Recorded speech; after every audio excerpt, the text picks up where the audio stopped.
Sickness and sorrow. A time of heavy tribulation to the widow followed the horrors of that night. John Carey was not indeed killed, the spark of life glimmered still, but he lay for weeks in a dangerous state, sometimes buried in stupor, sometimes raving with fever, never able to give a clear account of what had occurred. It was evident that he had been the victim to violence. The fact of his having gone to London to cash a check for a considerable sum was soon known far and wide, and it was, of course, concluded that the young lion had been waylaid on his return home, and robbed of the money. Search was made at once for the man who had committed the crime. A reward was offered for his apprehension. Suspicion fell upon Soames, who was proved to have heard from John's own lips of the check, and whose character and wretched circumstances made him appear one not unlikely to have committed an act of violence to save himself from destitution. The sudden disappearance of Soames from the neighborhood confirmed the suspicion, but the wretched man succeeded in eluding pursuit. He was reserved to suffer, at a later period, the punishment due for other crimes. In anguish, the widow watched and prayed by the bedside of her suffering son, imploring God, day and night, to spare his life and his reason. The crisis was over at length, the fever was subdued, consciousness returned, but the once powerful young man lay weak and helpless as a child.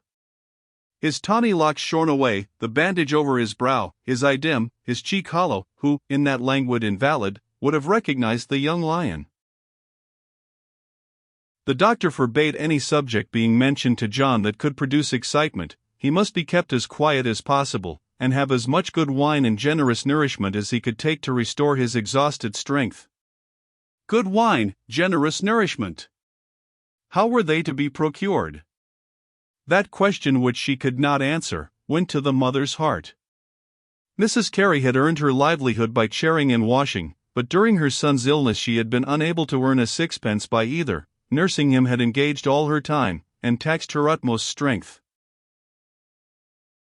During the first fortnight, his mother had felt the press of poverty but little. John could hardly touch food, the doctor had not sent in his bill, much interest was excited in the neighborhood, little presents were received, and the few tradesmen who supplied necessaries let their accounts run up, without troubling the afflicted mother for immediate payment.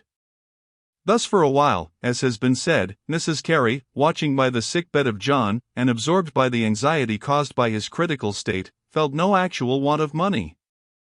But this did not last very long. When John was once known to be likely to recover, interest in his case grew weaker, while the need for help grew greater.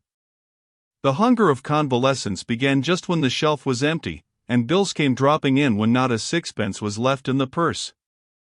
The baker, who had at first been all sympathy and bustling kindness, shrugged his shoulders, and threw out hints that a man in receipt of wages was bound to subscribe to a club, and not leave the burden of his support during sickness to a widowed mother, and neighbors who were willing enough to help, but who had to care for families of their own. Dick Brace, over his glass of foaming ale, observed that John Carey had been a simpleton to travel at night with £30 in his pocket, and doubly a simpleton for having given notice in a lowen that he intended to do so. Mrs. Carey, worn out with anxiety and watching, her nerves shaken by lack of sleep, her spirits depressed by debt and difficulties which thickened around her, found it hard indeed to let patience have its perfect work, and to place firm trust in the changeless love of him who so sorely tried her. There are times in the experience of most pilgrims to heaven when darkness seems to be above and around them, and the tempter whispers into their troubled ears, "God hath forgotten to be gracious." The feeble body weighs down the soul, the spirit can scarcely rise in prayer. In such seasons of weakness and gloom, how soothing these words of Scripture! "Who is among you that feareth the Lord, that obeyeth the voice of his servant, that walketh in darkness and hath no light? Let him trust in the name of the Lord, and stay upon his God." Asterisk. Isaiah L:10. The widow could better have borne her outward trials, her son's illness, and the poverty which it brought with it, had she been able to see any spiritual good arising from them to one who was dearer to her than life. But it did not seem to Mrs. Carey that affliction had brought John nearer to God. When his brain had been excited by fever, it was about Dinah that he had raved, and now, though he spoke but little, John had more than once dropped words which shewed that he had not given up his scheme of partnership with Brace, that he still looked forward to being joint landlord with him of the little public house near the brick field. This grieved the widow beyond everything else. She did not, indeed, fear that either Dick or Dinah would have much to do with a penniless man who might, and probably would, be unable to work for months yet to come, but that John, after all that had happened, after what seemed to his mother like a solemn warning from heaven, should persist in going on his own wilful way against the wishes of a parent who had almost broken down her health in nursing him, nearly crushed his mother with grief. One day, it was the first day on which John had been able to sit up in a chair. Mrs. Carey placed before him the little dinner which she had obtained with difficulty, and had prepared with the greatest care. The pale, gaunt man, who looked the wreck of what he had been, felt that strong craving for food which often follows long illness, and the slender repast which his mother brought excited his impatience and scorn. "Why, mother, you must think me a baby still," exclaimed the invalid almost with anger. "Is that spoonful of minced meat a dinner to put before a man who could devour a sirloin of beef? And where is the wine which the doctor said I must have?" added John, glancing impatiently round him.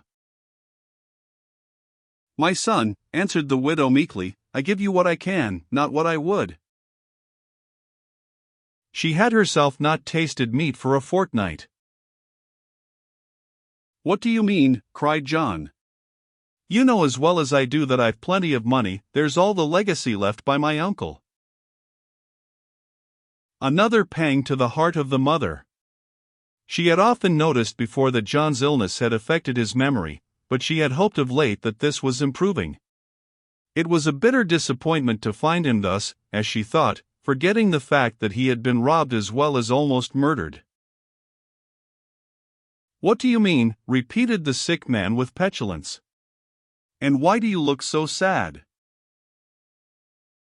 "My boy, you know that you were robbed of your all 6 weeks ago," said the widow. "Not of a farthing," cried John. "Surely you cannot have gone on all this time without asking for the money?" He looked eagerly into the face of his mother, who could hardly bear to meet his excited gaze. "You applied for it yourself, dear John, on that dreadful Monday," said she. "And got a check, but the check was not signed. I could not cash it, I could not get a farthing of the money," exclaimed John, with unusual animation. "Go, mother, go directly to the justice, ask him for the legacy which he has in charge, tell him that the check was not worth a nettle leaf." John's manner was becoming more excited, for he read in his mother's face that she either did not understand, or did not believe him. "I cannot go to Justice Burns and ask him for Mrs. Carey did not finish the sentence aloud, but thought for money which he doubtless has paid already." The simple widow knew nothing about checks, had never seen one in her life, and she feared that her son's fever was returning upon him. "If you do not go, I must, and will," exclaimed John, by a desperate effort starting to his feet, and then sinking back exhausted on his seat.